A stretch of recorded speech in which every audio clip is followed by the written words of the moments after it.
The fitness industry today is filled with scams, outright lies, fad diets, and misleading information. Compared to when I first got into fitness and bodybuilding 10 years ago, things have changed. But have they changed for the better? Things were simple back then. You got into fitness because you were inspired by old school bodybuilders like Arnold, the rise of aesthetics with zyzz, or because someone you knew got you into it. You went onto bodybuilding.com, picked your favorite workout routine, and went to the gym. You trained hard, enjoyed every moment of it, started eating more food, and learned more and more about your body through the experience. There was no Instagram, there was no TikTok, and YouTube fitness wasn't really a thing back then. All you had was the gym and Google. In contrast, people starting their fitness journeys today have an abundance of information. Science-based training has become huge across all social media platforms. The fitness industry has grown significantly, and through this has seen the rise of fitness influencers with their own workout routines, diet plans, and supplements. Not all of this is a bad thing, but for a young guy or girl starting out today, it does make the process a lot more complicated than it needs to be. It also makes it harder to find simple and reliable information. So let's fix that. In today's video, I'm going to address the basics of bodybuilding and why getting jacked is simple when you cut out the bullshit. I'll break this up into training, nutrition, supplements, and recovery. These 4 things are all you really need to know.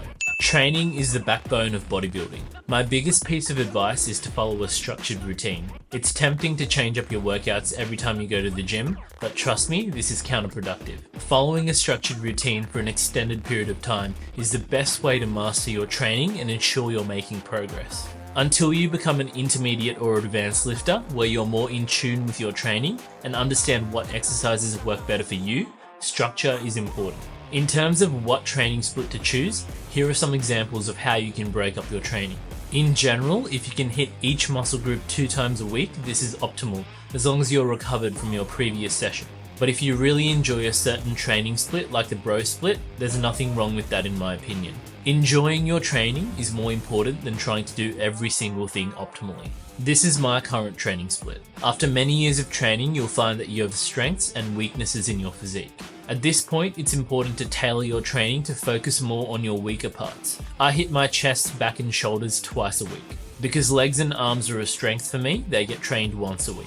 Here's an example of what 2 of my training days look like. My exercise selection is simple. I don't do fancy exercises. The basics is all you need to build your physique. For the most part, I train in the 8 to 12 rep range. For certain sets, I may go as low as 6 reps and as high as 25 reps. But the majority of my training happens in the 8 to 12 rep range. In terms of volume, I aim for 10 to 20 hard working sets per muscle group per week. This does not include warm-up sets. For smaller muscle groups like biceps and triceps, I aim for around 10 sets a week. For bigger muscle groups like back and legs, I aim for around 20 sets a week. If you're a beginner, this might even be too much volume for you. When you're new to training, your focus should be getting familiar with movement patterns and learning how to train. Just by doing that, you're going to grow and make progress. Your first 1 to 2 years of training is where you make the fastest gains. And guys, 10 to 20 hard working sets per muscle group per week is simply a guide. Sometimes I may end up doing more than 20 sets or less than 10 sets. It comes down to recovery. If you constantly do too much volume, after a while there's diminishing returns and your body won't be able to recover from your workouts, especially if you're training with intensity. This brings me on to my last 2 points about training. The first is intensity versus volume. Intensity is basically how hard you're training. This can be measured by how close to failure you take your sets. The volume is how much work you do in a session. The easiest way to think about volume is how many sets you do. For intermediate and advanced lifters, I always say intensity is greater than volume. As a beginner, I recommend moderate intensity and moderate volume. This means not training too close to failure on your sets and not doing too many sets per session. But after your beginner years, you need to be training with intensity to keep making gains. As an intermediate or advanced lifter, you need to be taking your sets close to failure and to failure as well. It takes a lot of hard work to build your physique, so be ready to be in that headspace to train hard every time you go to the gym. The second point is progressive overload. You've probably heard this term over and over again.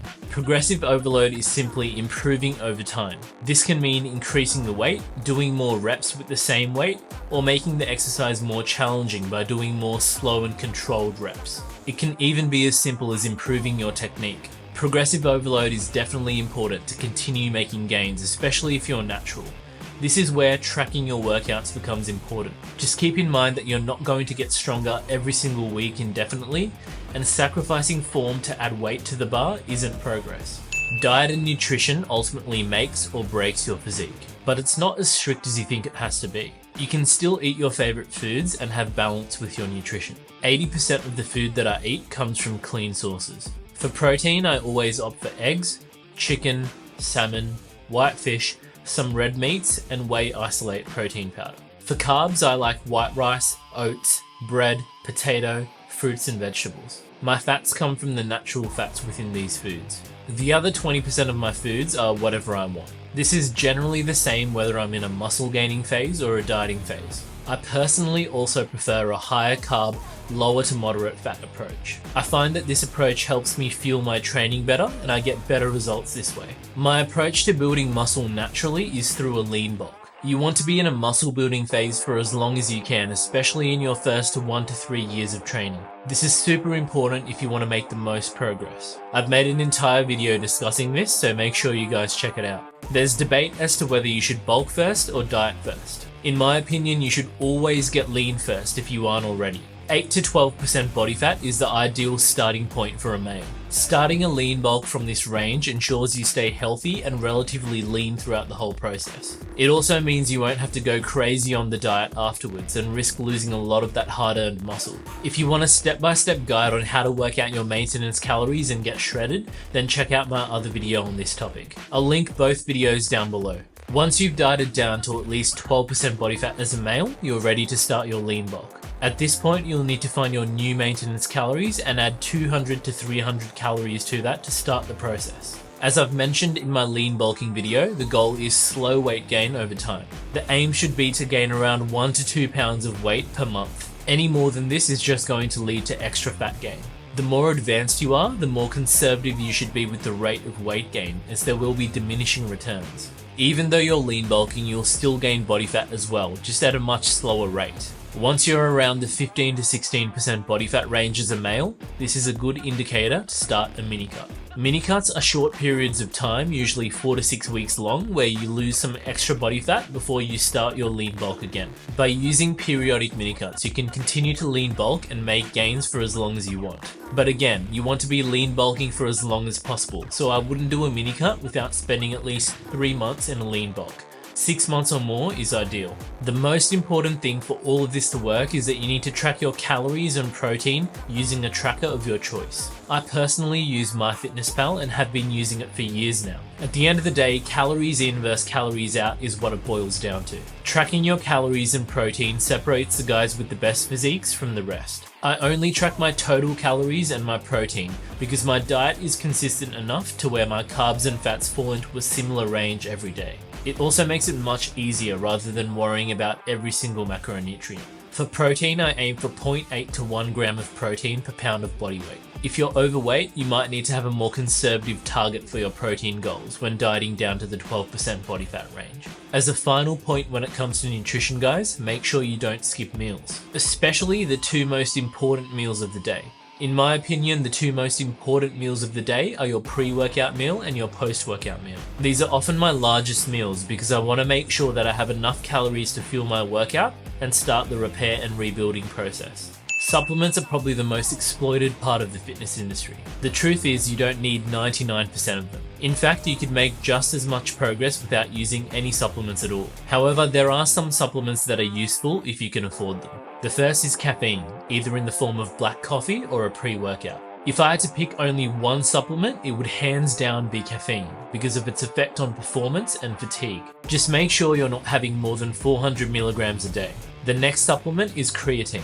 Creatine monohydrate is one of the most researched supplements in the world with proven performance benefits. Creatine occurs naturally in some of the foods that we eat, but we'd have to eat massive amounts of those foods to maximize our creatine intake. Creatine helps improve overall exercise performance. Just make sure you're drinking plenty of water if you're taking creatine, because it draws extra water into your muscle cells. A lot of people say you need to creatine load for a few days when you first start taking it. I personally don't do this. Just take the standard 3 to 5 grams a day. The third supplement is a whey isolate protein powder. This is totally optional, but having a good protein powder can help you hit your daily protein goals. As a bonus, Fish oil, multivitamins, and a good probiotic is something that I take daily to support my diet.